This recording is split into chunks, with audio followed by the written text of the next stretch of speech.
অ্যাগেনস্টে কিছু দিল, টেস্ট দিল আপনাকে, সেটা যে কোনো সিস্টেমের হতে পারে। সেটা আপনার কী অনুযায়ী আপনার যে সমস্যাটা সেই সমস্যা রিলেটেড, ঠিক আছে। তো প্যাথোলজিতে মূলত আমরা কী কী দেখি? প্যাথোলজি জিনিসটা আসছে আসলে কী থেকে আসছে? প্যাথোজেন থেকে, তাই তো? প্যাথোজেন নিয়ে যে হচ্ছে আমাদের স্টাডি, সেটা হচ্ছে প্যাথোলজি। প্যাথোজেন কী জিনিস? প্যাথোজেন মানে হচ্ছে জীবাণু, হ্যাঁ, বা হচ্ছে কোনো ডিজিজ কন্ডিশন, জীবাণু বা ডিজিজ কন্ডিশন, কোনো একটা ডিজিজ বা কোনো একটা জীবাণু নিয়ে আলোচনা করলে সেই স্টাডিকে বলি আমরা প্যাথোলজি, ঠিক আছে। তো এখন দেখেন প্যাথোলজির মধ্যে জেনারেল ডিসকাশন রিপোর্ট, প্রথম যে টপিকটা, এর সাংকেতিক চিহ্নের ব্যাখ্যা। আচ্ছা, যাই হোক, তো মূলত কোনো মানুষ যখন হচ্ছে ডাক্তারের কাছে আসে, যে টেস্টগুলো আমরা করতে দেই সেই টেস্টগুলো কী রিলেটেড থাকে? কোনো ডিজিজ ওরিয়েন্টেড, তাই তো? যেমন কেউ যদি মনে করেন আপনার কাছে, খুব সিম্পলভাবে ভাবেন, যখন কেউ একটা আঘাত পেল, আঘাত পাওয়ার পরে সে যেই রিজিয়নে আঘাত পাইছে সেই রিজিয়নে আমরা কী করতে দিই? এক্সরে করতে দিই, তাই না? এক্সরেতে আমরা কি দেখি মূলত? এক্সরেতে দেখি হচ্ছে সেখানে কোনো কি আছে কিনা, ফ্র্যাকচার আছে কিনা, তাই তো? স্কালের এক্সরেতে বা এক্সরে স্কাল হইতে পারে, ব্রেনে মানে মাথার খুলিতে হলে বা মাথায় আঘাত পেলে এক্সরে স্কাল দেই। তারপরে এক্সরে নেক দেওয়া যেতে পারে। তারপরে হচ্ছে বিভিন্ন জয়েন্ট হইতে পারে। কি কি জয়েন্ট আছে আমাদের বডিতে? যেমন শোল্ডার জয়েন্ট আছে, তারপরে এলবো জয়েন্ট আছে, রিস্ট জয়েন্ট আছে, অ্যাঙ্কেল জয়েন্ট আছে, পায়ের গোড়ালির যেটা, নি জয়েন্ট আছে। তারপরে এক্সরে লাম্বোস্যাক্রাল স্পাইন, কোমরের যে জয়েন্টটা, হ্যাঁ, তো লাম্বোস্যাক্রাল স্পাইন, এই জয়েন্টগুলোর এক্সরে দেওয়া যেতে পারে, নেক এক্সরে দেওয়া যেতে পারে, স্কাল এক্সরে দেওয়া যেতে পারে। এছাড়া বিভিন্ন রিজিয়ন আছে, যেমন মনে করেন এখানে ব্যথা পাইলে সেটাকে বলি কি, এখানে যদি ব্যথা পাই হাতে, তাহলে সে এক্সরে হ্যান্ড। এক্সরে হ্যান্ড মানে কিন্তু পুরো হাত না, শুধু কোনটুকু নেবে? এইটুকু। তারপরে আরও উপরের দিকে আসলে এক্সরে ফোর আর্ম, ঠিক আছে, এই অংশটা হচ্ছে ফোর আর্ম, হাতের এখান থেকে এই পর্যন্ত, আর এইটুকু হচ্ছে কি আর্ম, হ্যাঁ, এইটুকু হচ্ছে আর্ম। তেমনিভাবে পায়েও যখন এক্সরে দেবেন, এক্সরে থাই, হ্যাঁ, তারপরে হচ্ছে এক্সরে লেগ, এক্সরে ফুট, একদম পায়ের পাতায় হলে এক্সরে ফুট, ঠিক আছে। তো এইভাবে আমরা এক্সরে দিই কি দেখার জন্য? মূলত ফ্র্যাকচার আছে কিনা, হ্যাঁ, অথবা ফ্র্যাকচার অথবা ডিসলোকেশন আছে কিনা, বোনসগুলো আগের মতো আছে নাকি ডিসলোকেট হয়ে গেছে, ডিসলোকেশন আছে কিনা, ফ্র্যাকচার আছে কিনা, এটা বোঝার জন্য আমরা এক্সরে করি, হ্যাঁ। তো এটা কিন্তু প্যাথোলজির মধ্যে না, এটা আসলে মূলত রেডিওলজির মধ্যে, ঠিক আছে। তো রেডিওলজি আপনাদের আলাদা কোনো চ্যাপ্টার নাই, এই জন্য একটাতে বড়াই দিলাম, ঠিক আছে। আর প্যাথোলজির মধ্যে মূলত আমরা কি দেখি? যে বললাম জীবাণু বা ডিজিজ কন্ডিশন দেখি। এখন মনে করেন কোনো একটা মানুষ, আমরা সিস্টেম ওয়াইজ যদি ধরি, স্কেলেটাল সিস্টেমে কি করি আমরা? এক্সরে করি, সিটি স্ক্যান করি ব্রেনের, এমআরআই করি, ঠিক আছে। আর যদি কোনো সিস্টেমের ডিজিজ হয়, যেমন মনে করেন কেউ যদি মনে করেন আপনার পেটে ব্যথা হচ্ছে, হ্যাঁ, অ্যাবডোমিনাল পেইন, তো অ্যাবডোমিনাল পেইনের ক্ষেত্রে আমরা কি করব তাকে? ধরেন পেটের কি হইতে পারে, অ্যাবডোমেনে কি জিনিস দিতে পারি আমরা? অ্যাবডোমেনে আমরা পেটে ব্যথা প্রথমে ডায়াগনোসিস করার জন্য কোন অঞ্চলে ব্যথা সেই অনুপাতে আমরা আল্ট্রাসাউন্ড দিই, ইউএসজি অফ কি আছে? হোল অ্যাবডোমেন আছে। WA মানে হচ্ছে হোল অ্যাবডোমেন, অ্যান্ড ইউএসজি মানে কি? Ultrasonography of whole abdomen. তারপরে আর কি আছে? ইউএসজি অফ লোয়ার অ্যাবডোমেন কখন দিব? কারো যদি তল পেটে ব্যথা হয়, অথবা কোনো গর্ভবতী মহিলা অথবা গর্ভবতী হতে পারে, সেটা যদি সাসপেক্ট করি তাহলে লোয়ার অ্যাবডোমেন দিব। আর কি আল্ট্রাসোনোগ্রাম হতে পারে? ইউএসজি অফ কেইউবি রিজিয়ন, কেইউবি মানে হচ্ছে কারো যদি কিডনিতে ব্যথা হয় বা পেটের একটা সাইডে ব্যথা হয়, কিডনি, ইউরিনারি ব্লাডার আর ইউরেটার, কেইউবি রিজিয়নের একটা আলট্রা দিতে পারি। তো এটা হচ্ছে কি আল্ট্রাসাউন্ড গেল। এই আল্ট্রাসাউন্ড কি তাহলে কি মেনলি অ্যাবডোমেনে কি দেওয়া হয়? আল্ট্রাসাউন্ড দেওয়া হয়। আল্ট্রাসাউন্ডে কি দেখা যায়? কোনো কি আছে কি না আল্ট্রাসাউন্ডে দেখা হয় হচ্ছে যে কোনো অর্গানগুলায় কোনো সমস্যা আছে কিনা। যেমন যদি কোনো অর্গান, যেমন মনে করেন গল ব্লাডারে যদি কোনো পাথর থাকে, অথবা স্লাজ থাকে, স্প্লিনে যদি কোনো সমস্যা থাকে, প্যানক্রিয়াসে কোনো সমস্যা থাকে, আপনার লিভারে কোনো সমস্যা থাকে, লিভার টাকের কন্ডিশনে আছে নাকি ফ্যাটি হয়ে গেল, ঠিক আছে, অথবা কোনো নেক্রোসিস আছে বডিতে, এটা দেখার জন্য আলট্রা করা হয়। অ্যাবডোমেনে আর কি করা যেতে পারে? আলট্রা ছাড়াও আপার জিআই এন্ডোস্কোপি করা যেতে পারে। কারো যদি কোনো সমস্যা থাকে, যেমন মনে করেন গ্যাসের সমস্যা, আপনি ধরতেছেন যে পেপটিক আলসারের দিকে যাচ্ছে, তাহলে আপার জিআই কি দেওয়া যেতে পারে? এন্ডোস্কোপি দেওয়া যেতে পারে, ঠিক আছে, এন্ডোস্কোপি। তারপরে আর কি আছে? কোলোনোস্কোপি আছে পেটের ভিতরে। আরও কি আছে? কোলোনোস্কোপি, ঠিক আছে। এই দুইটাই, এটা একটু লোয়ার অ্যাবডোমেনের দিকে মানে তল পেটের দিকে ব্যথার ক্ষেত্রে, আর আপার জিআই হচ্ছে উপরের দিকে, বুঝতেই পারতেছেন আপার কথাটা মানে তো উপরে। তো আপার জিআই এন্ডোস্কোপি দেওয়া যেতে পারে পেটে ব্যথা থাকলে, অথবা কোলোনোস্কোপিও দেওয়া যেতে পারে, ঠিক আছে, ক্ষেত্র বিশেষে, ঠিক আছে। এখন কারো যদি এমন মনে করতেছেন দীর্ঘদিন ধরে ব্যথা, তখন হচ্ছে আমরা এই দুইটা টেস্ট দিই। দীর্ঘদিন ধরে পেটের কোথাও কোনো একটা রিজিয়নে ব্যথা, দীর্ঘদিন ধরে গ্যাস্ট্রিকের সমস্যা হচ্ছে, হ্যাঁ, দীর্ঘদিন ধরে ওনার কোনো ব্লিডিং হচ্ছে পায়খানার সাথে, তো তখন আমরা এই টেস্টগুলো দিই, ঠিক আছে। তারপরে এই ডাইজেস্টিভ সিস্টেমে আর কোনো টেস্ট আছে? কোনো কী বললাম, আলট্রাসাউন্ড, হোল অ্যাবডোমেন হইতে পারে বা কেউবি রিজিয়ন হইতে পারে, তারপরে কোলোনোস্কোপি, তারপরে কি বললাম, তারপরে হচ্ছে এন্ডোস্কোপি, হ্যাঁ এন্ডোস্কোপি। তারপরে অ্যাবডোমেনের এমআরআইও করা যেতে পারে, ঠিক আছে, যদি খুব বেশি সমস্যা হয় এমআরআই করা যেতে পারে। আর ম্যালিগনেন্সি টেস্টের জন্য আমরা কি দিতে পারি, হিস্টোপ্যাথোলজি দিতে পারি, ঠিক আছে। হিস্টোপ্যাথোলজি কি দেখবো আমরা, কোনো একটা কোষ নিয়ে, মানে আপনি যদি দেখেন যে এই এন্ডোস্কোপি করে দেখেন যে তার কি আছে, পেপটিক আলসার আছে, এখন আলসার থেকে সেটা ম্যালিগনেন্ট বা ক্যান্সারের দিকে গেল কিনা সেটা দেখার জন্য আমরা হিস্টোপ্যাথোলজি করতে পারি। অথবা আর একটা কথা আছে এটার সাথে, বায়োপসি। বায়োপসি করা হয় কি দেখার জন্য, ক্যান্সার হয় আছে কিনা, কোনো ক্যান্সার সেল আছে কিনা, ক্যান্সার প্যাথোলজি দেখার জন্য বায়োপসি করা হয়, ঠিক আছে। তো এগুলো হচ্ছে কিসের মধ্যে পড়তেছে, এগুলো হচ্ছে অ্যাবডোমেন রিজিয়নে, অ্যাবডোমেন রিজিয়নে কোনো যদি সমস্যা থাকে, ক্লিয়ার, এগুলো পেটের জন্য আমরা এই টেস্টগুলো করতে পারি, ঠিক আছে। এখন ধরেন মনে করেন কারো পেটের সমস্যা না, প্রস্রাবে জ্বালা পোড়া আছে, মানে তল পেটের দিকে যাচ্ছি, এটাও একটা পেটের সমস্যাই, কিন্তু যদি জিনিসটা তল পেট রিলেটেড হয় অথবা প্রস্রাবের সমস্যা হয়, তখন আমরা কি কি টেস্ট দিতে পারি।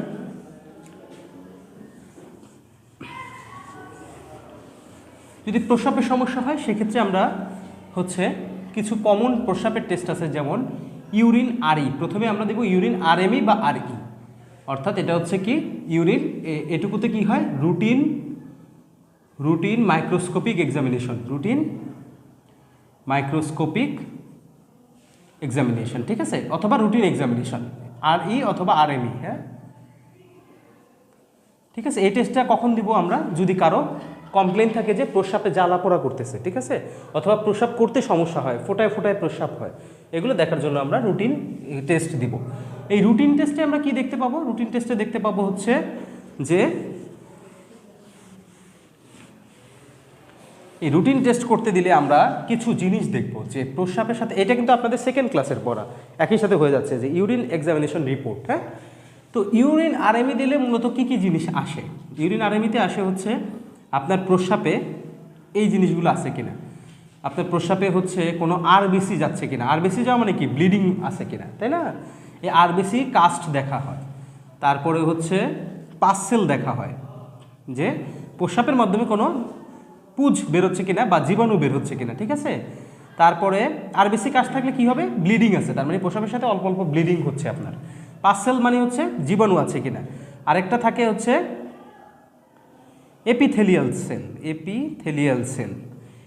এপিথেলিয়াল সেল মানে এই এপিথেলিয়াল সেল কাউন্ট অনেকে দেখবেন 12-13, পাসসেল 2-3টা, তার মানে বুঝতে হবে এখন ইনফেকশনের রেট কমে গেছে, কিন্তু এপিথেলিয়াল সেল বেশি থাকা মানে হচ্ছে কোনো এক সময় তার ইনফেকশন ছিল প্রস্রাবে, ঠিক আছে। আর আরবিসি কাস্ট থাকা মানে কি, প্রস্রাবের সাথে কি যাচ্ছে, ব্লাড যাচ্ছে অল্প অল্প। তারপরে পাসসেল থাকা মানে হচ্ছে জীবাণু আছে, হ্যাঁ, প্রস্রাবে ইনফেকশন আছে। এপিথেলিয়াল সেল মানে আগে হয়তোবা ইনফেকশনের একটা হিস্ট্রি ছিল, এখন আর নাই অতটা, হ্যাঁ। তারপরে কালার দেখা যায় এখানে, হ্যাঁ, প্রস্রাবের কালারটাও ওইখানে আসে। তারপরে এখানে হচ্ছে আপনার প্রস্রাবের সাথে হচ্ছে হাইলিন কাস্ট আছে কিনা, বা এরকম মানে ছোট ছোট যে ইয়াগুলো আছে প্রস্রাবের সাথে যেগুলো বের হয়, হ্যাঁ। তারপরে এই জিনিসগুলো আমরা কিসের মাধ্যমে দেখা যায়, এই জিনিসগুলো রুটিন মাইক্রোস্কোপিক এক্সামিনেশনের মাধ্যমে, যে প্রস্রাবে কি কি সমস্যা আছে, কোনো সমস্যা আছে কিনা সেটা দেখার জন্য, ঠিক আছে। হ্যাঁ, এখন নর্মাল আরবিসি যাওয়াটা তো নর্মাল না, আরবিসি 2-3টা সেল যাওয়া মানেও কিছুটা হয়তো ব্লিডিং হচ্ছে, বেশি গেলে হচ্ছে বেশি ব্লিডিং হচ্ছে। পাসসেল হচ্ছে যদি মোর দেন 5 হয়, মানে 5টার বেশি পাসসেল থাকে বা 4-5টার বেশি, 4 to 5, এর বেশি হওয়া মানে হচ্ছে আপনার ইনফেকশন আছে, এটা হওয়া মানেও কিন্তু ইনফেকশন আছে, এটা সমান বা এর বেশি হইলে ইনফেকশন আছে প্রস্রাবে। এপিথেলিয়াল সেল মানে হচ্ছে বললাম এটা হচ্ছে হিস্ট্রি, আগে ছিল, এটার কোনো রেঞ্জ নাই আসলে। এটা 2-3টা থাকা মানে হচ্ছে হয়তো অল্প ইনফেকশন ছিল, 10-12টা থাকলে মানে বেশি ইনফেকশন ছিল আগে, হ্যাঁ, এখন আর নাই। কালারটা দেখা যায় এরকম, কালারটা লেখা থাকে হচ্ছে কেমন স্ট্র কালার, মানে খড়ের মতো রং, বা ইয়েলো কালার মানে বুঝতে হবে আপনার হয়তো জন্ডিসের সমস্যা থাকতে পারে, অথবা পানি কম খান আপনি, ঠিক আছে। তারপরে এটা রেড মানে হচ্ছে অবশ্যই, লাল থাকা মানে হচ্ছে আপনার ব্লাড যাচ্ছে। হায়ালিন কাস্ট হচ্ছে এটা হচ্ছে আপনার এটা একটু ডিপ প্যাথোলজি। হায়ালিন কাস্ট থাকলে দেখা যায় অন্য কোনো সমস্যা থাকতে পারে, প্রস্রাবের সাথে হায়ালিন কাস্ট থাকলে মানে অন্য কোনো সমস্যা আপনার থাকতে পারে, ঠিক আছে, ইনফেকশন ছাড়াও। আচ্ছা, এই হচ্ছে আমাদের প্রস্রাবের রুটিন মাইক্রোস্কোপিক এক্সামিনেশন। প্রস্রাবে আর কি টেস্ট করা যেতে পারে? ইউরিন আরএমই ছাড়াও আর কি টেস্ট করা যেতে পারে? ইউরিন সিএস করা যেতে পারে। সিএস শব্দের অর্থ কি? Culture and sensitivity. সিএস শব্দের অর্থ কি? Culture and sensitivity. এটা কখন করব আমরা বলেন তো? কোনো একটা পেশেন্ট আপনার কাছে আসছে, মনে করেন সেই পেশেন্টটা আমরা ইউরিন আরএমই দিলাম, আরএমই দেওয়ার পর দেখলাম পাস সেল অনেক বেশি, হ্যাঁ, তখন আমরা অনেক সময় ডাক্তাররা দেখতে চায় যে এই সিএস করে, যে হচ্ছে কালচার সেন্সিটিভিটি করে, যে কোন জীবাণুটা আছে ওই প্রস্রাবে, তার কোন জীবাণুটা আছে সেটা দেখার জন্য হচ্ছে ইউরিন সিএস করি আমরা। সিএস করলে প্রস্রাবটা নিয়ে হচ্ছে কালচার করা হয়। কালচার করলে সেখানে ধরেন বিভিন্ন ধরনের জীবাণু থাকতে পারে, যেমন স্ট্যাফাইলোকক্কাস, মানে ওই জীবাণুটা ধরা পড়ে যায় যে এই জীবাণুটা আছে। স্ট্যাফাইলোকক্কাস থাকতে পারে, ক্লেপশিলা থাকতে পারে, ঠিক আছে, শিগেলা থাকতে পারে, এই জীবাণুগুলা প্রস্রাবের সাথে থাকতে পারে। তারপরে হচ্ছে নর্মালি ইকোলাই থাকে না প্রস্রাবে তেমন, কিন্তু এই জিনিসগুলো থাকতে পারে, ঠিক আছে। এই জিনিসগুলো থাকা মানে কি জীবাণু আপনার প্রস্রাবে আছে, তাই তো। তখন ওই অনুযায়ী তখন কি করা হয়? অ্যান্টিবায়োটিক দেওয়া হয়। তাহলে এই একটা গেল, কি বললাম, তাহলে কি কি আছে টেস্ট প্রস্রাবের জন্য? ইউরিন আরই বা আরএমই, তারপরে ইউরিন সিএস, হ্যাঁ। আরেকটা টেস্ট করা হয়, এটা উন্নত বিশ্বে বেশি করা হয়, আমাদের দেশেও কম এটা তেমনটা করা হয় না, এটা হচ্ছে আইভিইউ, ইন্ট্রাভেনাস ইউরোগ্রাম। এটা হচ্ছে ইন্ট্রাভেনাস, একটা ডাই দেওয়া হয় এই আইভি রুটে, সেটা দিয়ে দেখা হয় হচ্ছে কতটুকু পাস হচ্ছে প্রস্রাব, মানে কেমন প্রস্রাবে এই ডাইটা কেমন পাস হচ্ছে, এটা দেখা হয় কিসের জন্য? আপনি কতটুকু কিডনি ফাংশনিং আছে, কতটুকু কিডনি ভালো আছে সেটা দেখার জন্য, বা ফাংশনিং আছে সেটা দেখার জন্য হচ্ছে আইভিইউ করা হয়, ইন্ট্রাভেনাস ইউরোগ্রাম। যদি ডাইটা পাস হয়ে যায় সুন্দর মতো, তার মানে আপনার কিডনি ফাংশনিং, যদি অল্প অল্প পাস হয় তার মানে বোঝা যাচ্ছে যে আপনার কম, কিডনি ফাংশনিং রেট কম। তারপরে প্রস্রাবে জিএফআরও দেখা হয়, হ্যাঁ, জিএফআরটা একটু deep test, glomerular filtration rate. Glomerular filtration rate, কিডনির ভিতরে কিছু ছোটো ছোটো কোষ থাকে গ্লোমেরুলাস নামে, সেগুলো ফিল্ট্রেট করে, সেগুলো কিছু জিনিস শোষণ করে বাকিটা ছেড়ে দেয়, হ্যাঁ। তো ওইটা দিয়ে দেখা হয়েছে, এটাও সেম টেস্ট, হ্যাঁ, কিডনি কতটুকু ভালো আছে সেটার জন্য জিএফআর টেস্টও করা যেতে পারে, ঠিক আছে। এটা হচ্ছে আমাদের প্রস্রাবের নর্মাল। তারপরে এখন যদি মনে করেন কারো লিভার রিলেটেড সমস্যা, হ্যাঁ, ও আচ্ছা, এখানে ছিল ইউরিন আরই সিএস, সেগুলো তো লিখছেন নাকি? আরই সিএস, তারপরে হচ্ছে আইভিইউ ছিল, হ্যাঁ, তারপরে জিএফআর ছিল, জিএফআর, এগুলো হচ্ছে প্রস্রাবের কমন টেস্ট, ঠিক আছে। তারপরে ওই আরেকটা তো হচ্ছে বললামই তখন, হ্যাঁ, glomerular filtration rate, glomerular filtration rate মানে কিডনি কতটুকু ফিল্ট্রেট করতে পারতেছে বা ছাকতে পারতেছে সেটা দেখা হয় এখানে গ্লোমেরুলার ফিল্ট্রেশন রেট দিয়ে। আর আরেকটা আছে যে বললাম ইউএসজি অফ আলট্রা, একটা আছে কিডনির জন্য, সেটা কি? ইউএসজি অফ কেইউবি রিজিয়ন, হ্যাঁ, কেইউবি, কিডনি দেখার জন্য। কারো যদি লিভারে কোনো প্রবলেম থাকে, যে ধরেন মনে করেন লিভারে সিরোসিস হয়েছে বা হেপাটাইটিস হয়েছে, বা ধরেন মনে করেন লিভারটা অনেক ফ্যাটি লিভার, সেটা দেখার জন্য হচ্ছে আমরা লিভারে কিছু ফাংশনিং টেস্ট করি, লিভার ফাংশন টেস্ট বলি আমরা, এলএফটি, লিভার ফাংশন টেস্ট, হ্যাঁ। এলএফটির মধ্যে আমরা কি দেখি নর্মালি? এসজিপিটি, এসজিওটি বলতেছি, এসজিপিটি, এসজিওটি, এএলটি, এলপি, এটা এসজিপিটির আরেক নাম হচ্ছে এএলটি, আর এসজিওটির আরেক নাম হচ্ছে এএসটি, ঠিক আছে। আর হচ্ছে এএলপি, আর হচ্ছে আরও কিছু ফাংশন টেস্ট আছে, সিরাম হচ্ছে আপনার কোলেস্টেরল কেন দেখি? মানে আপনার হচ্ছে বডিতে যদি খুব বেশি পরিমাণ কি বেড়ে যায়, ফ্যাট বেড়ে যায়, বা হচ্ছে চর্বির পরিমাণ বেড়ে যায়, তখন সিরাম কোলেস্টেরলও দেখা হয়, ঠিক আছে। এই জিনিসগুলো লিভারের জন্য করি আমরা। এটাকে কি জন্য? এই জন্য কি বলে? Liver function test. কি বলে? Liver function test. এখন এসজিপিটিতে কি হয়? এসজিপিটি বা এই যে এএলপি এগুলো কি হয়, এটা হচ্ছে অ্যালকালাইন ফসফেট, ঠিক আছে, এটা হচ্ছে অ্যালকালাইন ফসফেট।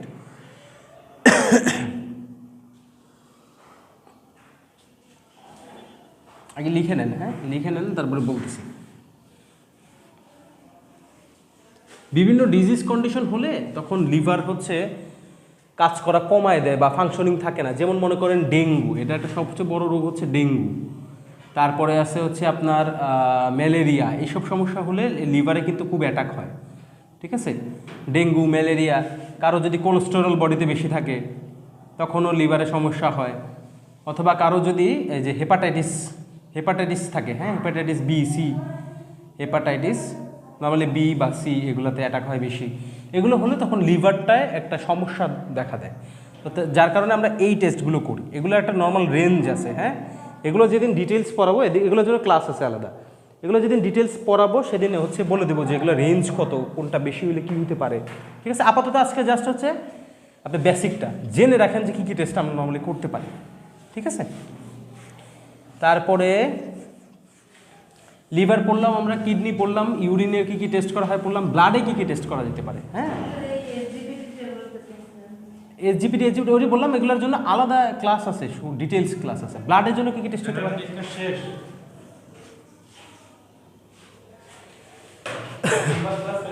হ্যাঁ চলছে। ব্লাডের জন্য কী কী টেস্ট হতে পারে, ব্লাডের জন্য কী কী টেস্ট আমরা করি, নর্মালি সিবিসি করি, হ্যাঁ কমপ্লিট ব্লাড কাউন্ট, সিবিসি করি হচ্ছে কি কমপ্লিট ব্লাড কাউন্ট। এটাতে কী কী দেখা হয়, কমপ্লিট ব্লাড কাউন্টে দেখা হয় আপনার হিমোগ্লোবিন কত আছে, ইএসআর কত আছে, সাথে সাথে হচ্ছে ডাব্লিউবিসি কত আছে। ডাব্লিউবিসির মধ্যে কী কী আছে, নিউট্রোফিল, লিম্ফোসাইট, ইওসিনোফিল, ঠিক আছে, বেজোফিল, এগুলো দেখা হয় ডাব্লিউবিসির মধ্যে। হিমোগ্লোবিন আছে কত, তারপর আরবিসি কত আছে, হ্যাঁ আরবিসি হিমোগ্লোবিন প্রায় সেম জিনিসই।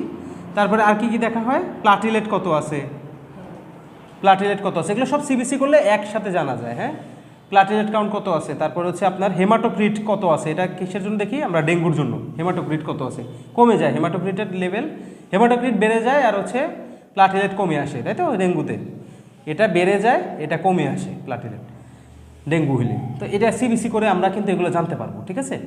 তারপরে ব্লাডে আরও কিছু টেস্ট আছে, যেমন মনে করেন আরবিএস যেটা দেখি, র্যান্ডম ব্লাড সুগার, হ্যাঁ এটাও কিন্তু ব্লাড নিয়ে দেখি আমরা, হ্যাঁ রক্তের মধ্যে। তারপরে রক্তের মধ্যে সিরাম ক্রিয়েটিনিন, কতটুকু ক্রিয়েটিনিন আছে, এটাও কিন্তু কিডনির জন্য টেস্ট, তাই না, সিরাম ক্রিয়েটিনিন। তারপরে হচ্ছে সিরাম কোলেস্টেরল, তো বললামই ওই সময়, কোলেস্টেরল আর না বলি, ঠিক আছে।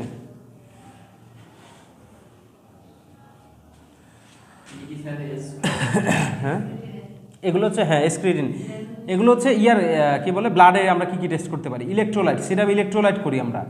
ইলেকট্রোলাইট কখন করব, কোনো পেশেন্টের যদি খুব বেশি পরিমাণ ডায়রিয়া হয়, ভমিটিং হয়, হ্যাঁ অথবা কোনো পেশেন্ট যদি মনে করেন শকে চলে যাচ্ছে কোনো এক কারণে, তখন তার ইলেকট্রোলাইটের মধ্যে কী কী দেখি আমরা, সোডিয়াম লেভেল কত, পটাশিয়াম লেভেল কত।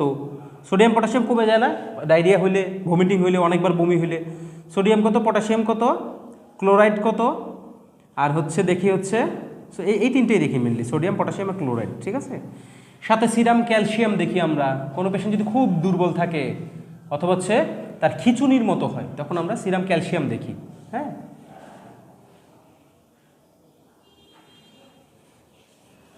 সিরাম ক্যালসিয়াম দেখি। কখন তাহলে বললাম, যদি খুব বেশি দুর্বল পেশেন্ট আসে বা হচ্ছে খিচুনি, গা হাত পা এরকম ঝাঁকুনি দিচ্ছে, তখন আমরা ব্লাডে সিরাম ক্যালসিয়াম টেস্ট দিই, ঠিক আছে। তারপরে নর্মালি কমনলি এই কটা টেস্টই করি, আরও আনকমন অনেক টেস্ট আছে। আনকমন কিছু টেস্টের মধ্যে মনে করেন হচ্ছে আরও কিছু কমন টেস্ট আছে, যেমন মনে করেন সিআরপি কখন দেখি, কোনো ইনফেকশন থাকলে, যেমন নিউমোনিয়াতে সিআরপি একটা কমন ফাইন্ডিংস। সিআরপি দেখে আমরা বলি যে বেশি থাকলে নিউমোনিয়ার পেশেন্ট, ঠিক আছে, মানে ইনফেকশনের সমস্যা। তারপরে সিআরপি দিয়ে আরেকটা জিনিস দেখা যায়, সেটা হচ্ছে এটার নাম হচ্ছে, সিআরপির ফুল মিনিং হচ্ছে সি রিয়েক্টিভ প্রোটিন, হ্যাঁ সি রিয়েক্টিভ প্রোটিন বডিতে ইনফেকশন হলেও অনেক সময় বেড়ে যায়, আবার হচ্ছে আরেকটা কন্ডিশনে বেড়ে যায় কারো যদি মানে সমস্যা থাকে, আর্থ্রাইটিস, ঠিক আছে। আর্থ্রাইটিস তো বুঝেন, এই যে বাতের সমস্যা, তো বাত ব্যথা যাদের থাকে অথবা হচ্ছে যেসব পেশেন্টগুলো নিউমোনিয়া বা হচ্ছে এ ধরনের ইনফেকশন আছে তাদের কিন্তু সিআরপি বাড়বে। ঠিক আছে, বুঝতে পারছি? এই কন্ডিশনগুলোতে আমরা সিআরপি টেস্ট দিই।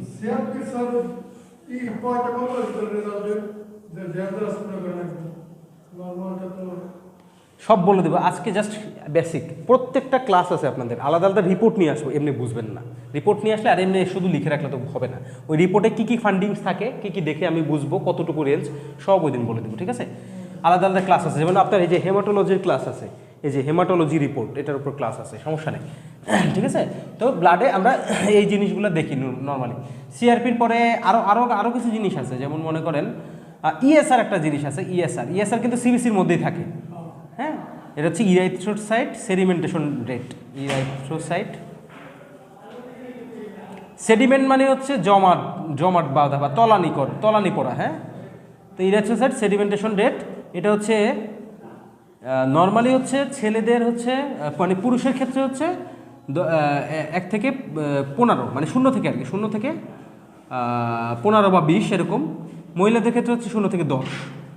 এর বেশি হইলে, 10-এর বেশি হইলে বুঝতে হবে যে কি আছে বডিতে, ইনফেকশন আছে। ইএসআর দিয়ে মূলত বোঝা যায় ইনফেকশন আছে। ইএসআর যেমন কিছু ডিজিজ আছে, ওই ডিজিজগুলো হইলে ইএসআর খুব বেড়ে যাবে। যেমন মনে করেন কমন কিছু কন্ডিশন বলি, আনকমন আরও অনেক কন্ডিশন আছে। কমন কন্ডিশনের মধ্যে হচ্ছে ম্যালেরিয়া হলে কিন্তু ইএসআর খুব হাই হবে। তারপরে আপনার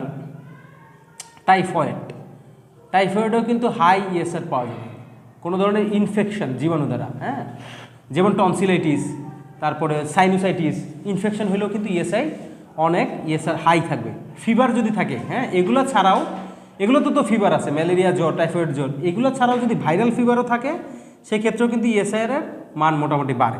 কারো যদি ম্যালিগনেন্ট ডিজিজ থাকে, ম্যালিগনেন্সি মানে কি, ক্যান্সার। হ্যাঁ, কারো যদি কোনো ম্যালিগনেন্ট ডিজিজ থাকে, হ্যাঁ, অর্থাৎ ক্যান্সার থাকে, সেই ক্ষেত্রেও কিন্তু ইএসআর অনেক বেশি পরিমাণ হাই থাকবে। এগুলো হইলে হচ্ছে ইএসআর কী হবে, হাই হবে, অনেক হাই হবে ইএসআর। ঠিক আছে, ম্যালেরিয়া, টাইফয়েড, যে কোনো ধরনের ইনফেকশন, ভাইরাল ফিভার হইতে পারে, ম্যালিগনেন্ট ডিজিজ, যেমন মনে করেন লিউকেমিয়া। হ্যাঁ, লিউকেমিয়া হচ্ছে কিসের সমস্যা, ব্লাড ক্যান্সার বলি লিউকেমিয়াকে। এগুলো হইলে কি হবে, ইএসআর অনেক বেশি পরিমাণ বাইরে যাবে। ঠিক আছে, ডেঙ্গুতেও বাড়ে, ডেঙ্গুতেও অনেক বেশি বাড়ে না, তবে ডেঙ্গুতেও মোটামুটি ভালোই বাড়ে। আরেকটা আছে ইম্পর্টেন্ট আছে, সেটা হচ্ছে টিবি, যক্ষা আর কি, টিউবারকুলোসিস। টিবিতেও কিন্তু ইএসআর অনেক হাই থাকে। ঠিক আছে, আর কোনো টেস্ট আছে মনে করে আপনাদের ব্লাডের জন্য? মোটামুটি এগুলো হচ্ছে কমন, আর আরও অনেক আনকমন টেস্টও করা হয় ব্লাডে।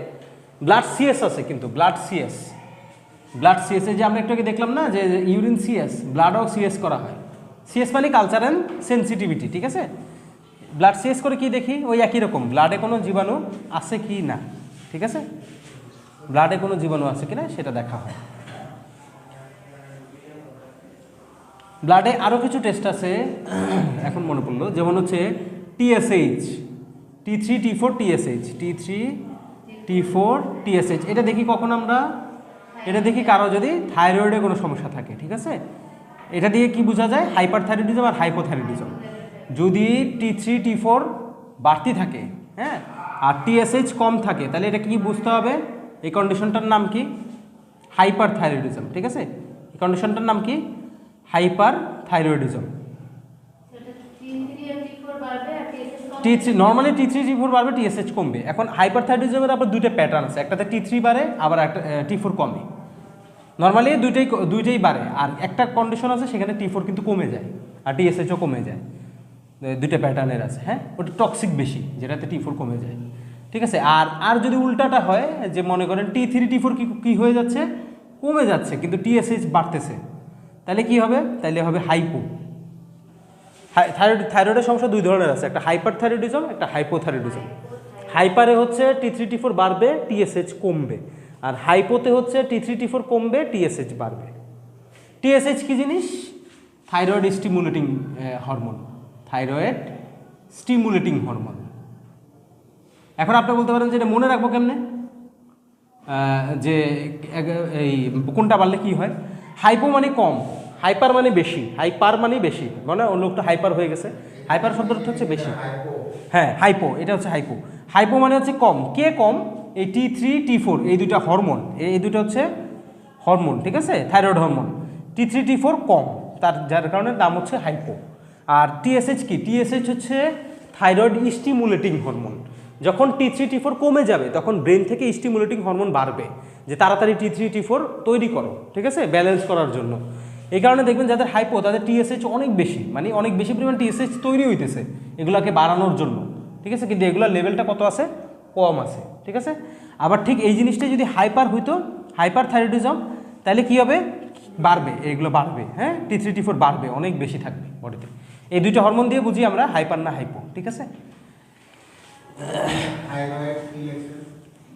কই thyroid stimulating hormone, stimulating hormone, stimulating hormone, stimulate করে আর কি, হ্যাঁ।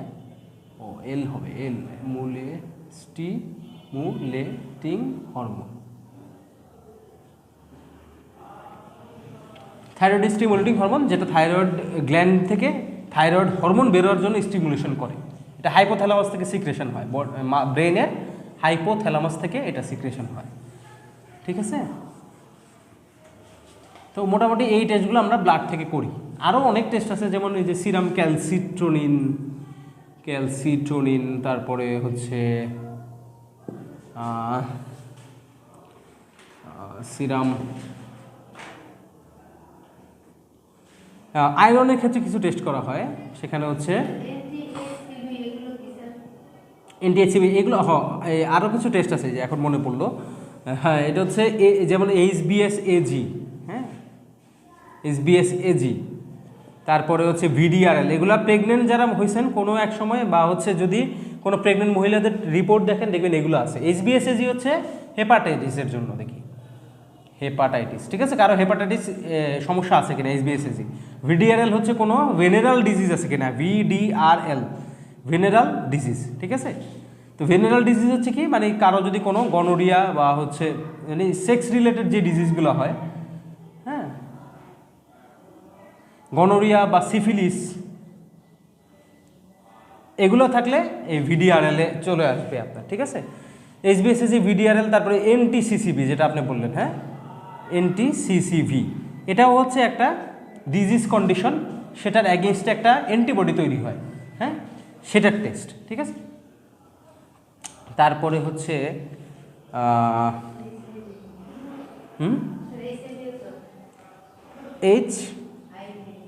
HIV টেস্টও করা হয়।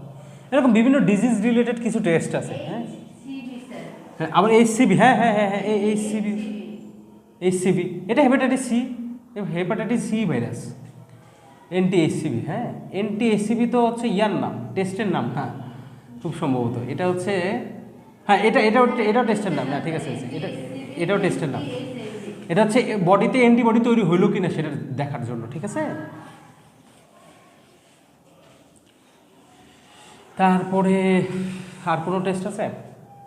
এগুলো আসলে ওই রিপোর্ট কতগুলো নিয়ে আসলে হয়তো বা তখন ব্রেনে আসে, হ্যাঁ। আচ্ছা, যাই হোক, তো এইগুলো হচ্ছে আমাদের প্যাথোলজির বেসিক জিনিসগুলো, ঠিক আছে। আগামী ক্লাসে আপনাদের, এটা কিন্তু পুরোটাই প্যাথোলজির উপরে না, আলোচনা করব যে হচ্ছে এই রিপোর্টে